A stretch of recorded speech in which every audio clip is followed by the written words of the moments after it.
देश को एक नया गौरव नई राष्ट्रपति द्रौपदी मुर्मू के रूप में मिल चुका है, जिन्होंने 25 जुलाई को देश की 15वीं राष्ट्रपति के रूप में शपथ ली। शपथ लेने के साथ ही वो देश की प्रथम नागरिक और भारतीय सशस्त्र बलों की कमांडर इन चीफ बन गई हैं।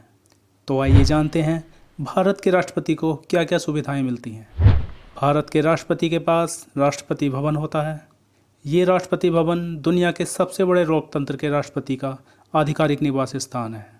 आपकी जानकारी के लिए बता दें, भारत का राष्ट्रपति भवन जो दुनिया का सबसे बड़ा राष्ट्रपति भवन है, वो लगभग 320 एकड़ क्षेत्र में फैला हुआ है। 4 मंजिला राष्ट्रपति भवन में 340 कमरे हैं। राष्ट्रपति भवन में 200 लोगों का स्टाफ काम करता है।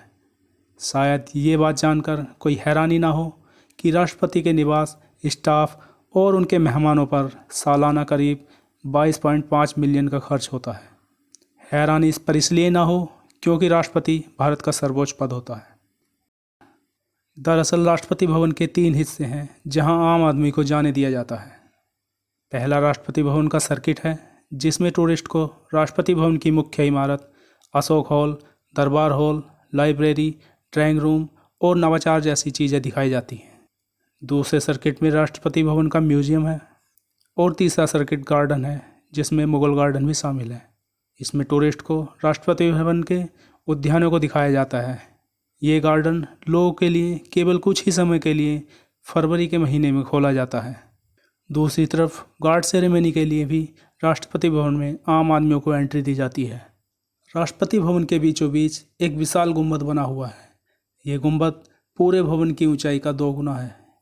लुटियंस की माने तो ये गुंबद रोम के पैंथियन से उभरा हुआ है, लेकिन ये भी संभव है कि ये गुंबद सांची स्तूप की प्रेरणा पर बनाया गया है। दोस्तों, राष्ट्रपति भवन में जो दरबार हॉल है, उसे अंग्रेजी शासन में सिंहासन कक्ष कहा जाता था। ऐसा इसलिए क्योंकि इसमें 2 सिंहासन लगाए जाते थे, जिस पर वायसराय और उनकी पत्नी बैठते थे। हालांकि अब इसमें केवल एक कुर्सी होती है जो राष्ट्रपति के लिए होती है। दरबार हॉल की एक और ख़ास बात यह है कि अगर राष्ट्रपति की कुर्सी से एक सीधी लकीर खींची जाए तो वो लकीर राजपथ होते हुए दूसरे छोर पर इंडिया गेट के बीचों बीच मिलती है। इस हॉल का इस्तेमाल राजकीय समारोह और पुरस्कार के लिए किया जाता है। एक और बात, राष्ट्रपति भवन को बनाने का काम साल 1912 में शुरू हुआ, जो 19 साल के बाद 1931 में पूरा हुआ था।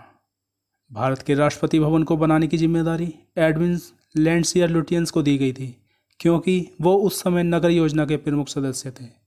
लुटियंस ने बेकर के पास इसका एक रूप तैयार करके जून 1912 में शिमला से भेजा। लुटियंस और बेकर को दिल्ली में वायसराय हाउस और सचिवालय को बनाने का काम सौंपा गया था। बेकर को इस बिल्डिंग के आगे 2 सचिवालयों की योजना का काम दिया गया। पहले वायसराय हाउस में, जो अब राष्ट्रपति भवन है, उसे रायसीना की पहाड़ी के ऊपर बनाकर दोनों सचिवालय नीचे बनाने थे, लेकिन बाद में सचिवालय को 400 गज पीछे हटाकर पहाड़ी पर ही बनाने का विचार बना। लेकिन लुटियंस का ऐसा विचार नहीं था। वो अकेले राष्ट्रपति भवन को ऊंचाई पर बनाने के हक में थे। आगे सचिवालयों के बन जाने से राष्ट्रपति भवन देखने में थोड़ा दबसा गया, जिससे आज भी राष्ट्रपति भवन को देखने पर वो सड़क के ऊंचाई की वजह से ठीक से दिखाई नहीं देता। एक और महत्वपूर्ण बात यह है कि राष्ट्रपति भवन आज और भी बड़ा दिखाई देता, क्योंकि लॉर्ड हॉर्डिंग को खर्चों में कटौती करनी पड़ी, जिस कारण राष्ट्रपति भवन का साइज और छोटा हो गया। भारत के राष्ट्रपति को राष्ट्रपति भवन के अलावा 5 लाख रुपए महीना सैलरी भी मिलती है, जिस पर उन्हें किसी तरह का कोई टैक्स नहीं देना होता। इसके अलावा कई भत्ते भी राष्ट्रपति की सैलरी में शामिल होते हैं। भारत के राष्ट्रपति को आजीवन फ्री इलाज और आवास की सुविधा भी मिलती है। भारत के राष्ट्रपति के पास custom built black Mercedes Benz S600 Pullman guard car भी होती है। इसके अलावा आधिकारिक यात्राओं के लिए हथियारों से लैस एक लंबी गाड़ी लिमोजिन भी होती है, और भारत के राष्ट्रपति की सुरक्षा में 86 प्रेसिडेंशियल बॉडीगार्ड भी शामिल होते हैं। और कई ना जाने ऐसी कितनी सुविधाएं हैं जो भारत के राष्ट्रपति को मिलती हैं।